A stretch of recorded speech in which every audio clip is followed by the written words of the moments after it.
An automatic game of the year because you can pet the dog. Who's a good boy? As someone who's a lifetime Final Fantasy fan, and after beating this game and the nature of not wanting to waste anyone's time, I would have to rank this as the most fun mainline game in the series.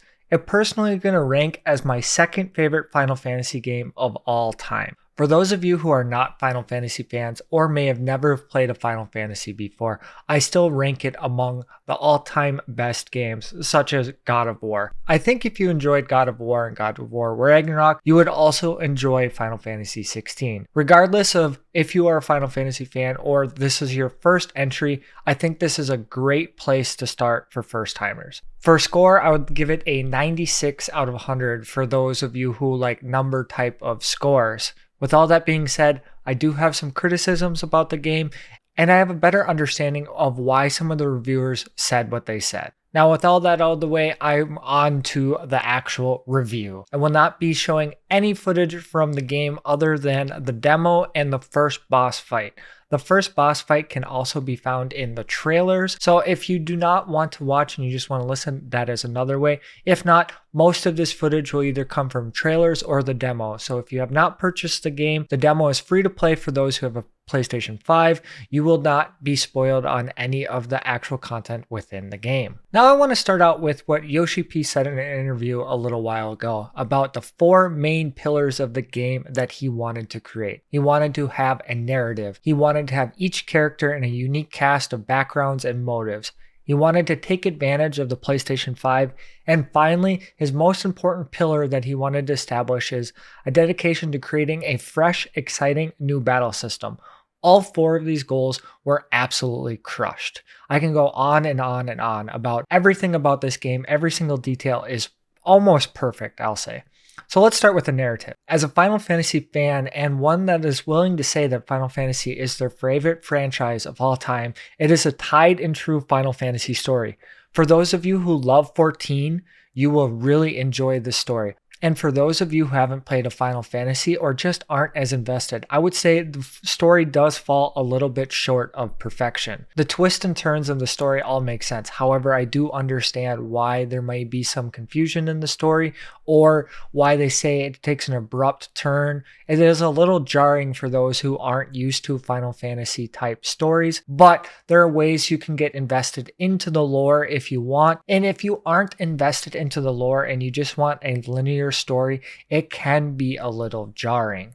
I still think it's phenomenal, but I do think it was written for those who are fans of the franchise. Even with how good the narrative is, I would say that it does have a little bit of a pacing issue in my opinion.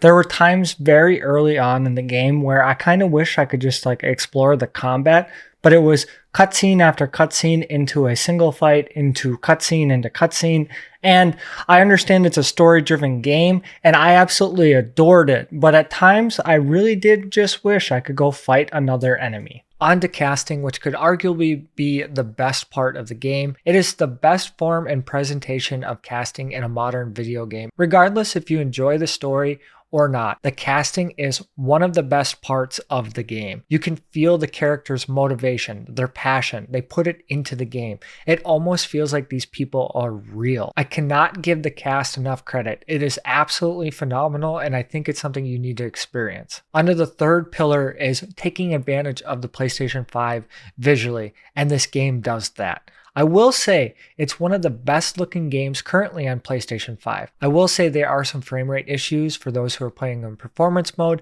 and motion blur. And for that I say your opinions are completely valid. There is not anything that I can say or do that will fix these issues. I don't think they should have been in the game in the first place. However, it is not a big issue for me, but I do understand some people care about that, so I would like them to be mentioned. Personally, I didn't have too much trouble with that. I only played on the graphical setting. I think this is the setting that Yoshi-P and their team suggested that you play on. I didn't have any issues with frame rate when I was playing on the graphical setting. It was very consistent, even though it is 30 frames. I just wanted to throw that out there. So you can definitely agree with that, but I cannot say that this does not take the full advantage of the PlayStation 5. Visually, it is stunning. Under the final pillar, and I think is the best part of the game, and that goes into the combat. The final pillar was definitely achieved. There are two types of combat. There's the icon battles, which are these huge cinematic experiences. Almost feels like you're living a movie. Absolutely wonderful, and I'll get onto that in a little bit, but I'm going to start out with like the Clive battle system. Clive is the only playable character in this game. There is no party system in Final Fantasy XVI. However, you do have party members, and they do not feel absent unlike in other games. They do clean up some of the enemies like trash mobs or super weak enemies for you, and you can actually feel their presence, even though at times they do not feel like they're having as a large impact. Clive, on the other hand, has a lot of different unique options going for him. There are 9 different playstyles you can unlock as you reach the end of the game, each with their unique abilities. There are truly different playstyles, and you can mix and match any way you choose. Without giving too much away, each of these playstyles has 4 main abilities which you can pick 2 of, and you can equip up to 3 at a time.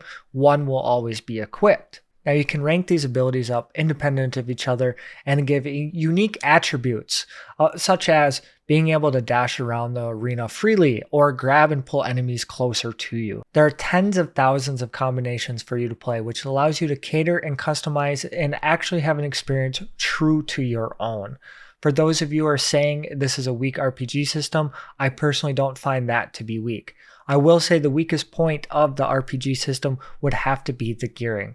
There are only 3 types of gear in this game: a sword, a belt, and a bracelet.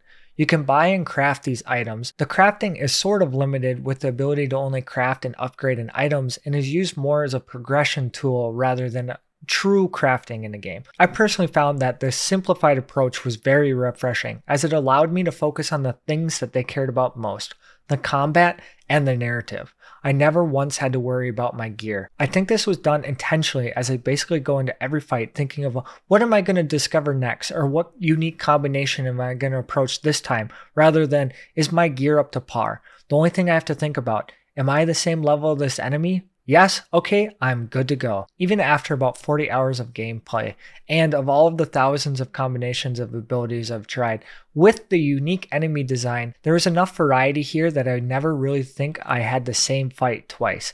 Enough of that, however, onto the icon battles. This would have to be my favorite, absolute favorite part of a video game, maybe ever. This is absolutely phenomenal. Everything they did here was perfect. I cannot preach this enough. If you were to ask me what my favorite boss battle of all time was, I would just have to say yes. I can say without a doubt, Final Fantasy XVI has the best battle I have ever experienced in a video game. It is truly a cinematic experience in its own right. I found myself almost exhausted afterward, but it was a good thing. The best way I can sum it up is Final Fantasy XVI has a final boss fight every 5 hours. There's so much to unpack here, and I feel like the best way for you to experience it is to play for yourself. I honestly found myself saying, oh my god, there's more? How is there more to this? I could go on this topic forever, but I will leave it at that and just say it is one of those things that you need to experience for yourself.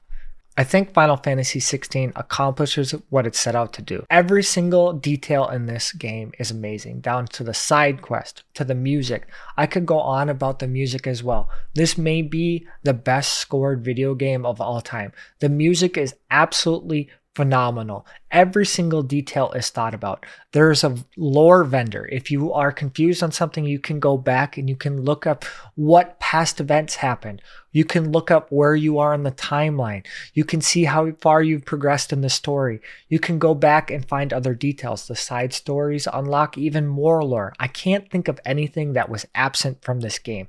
They thought of every single detail. Now, I do plan on playing on Final Fantasy Plus mode and New Game Plus and doing a lore breakdown in the future. However, I think this is enough for my review of Final Fantasy XVI. A nearly perfect game, and is definitely worth my time. Hopefully it's worth your time as well. And on that note, as always, I hope you have a great day. Okay, now it's your turn. I attacked and now you go.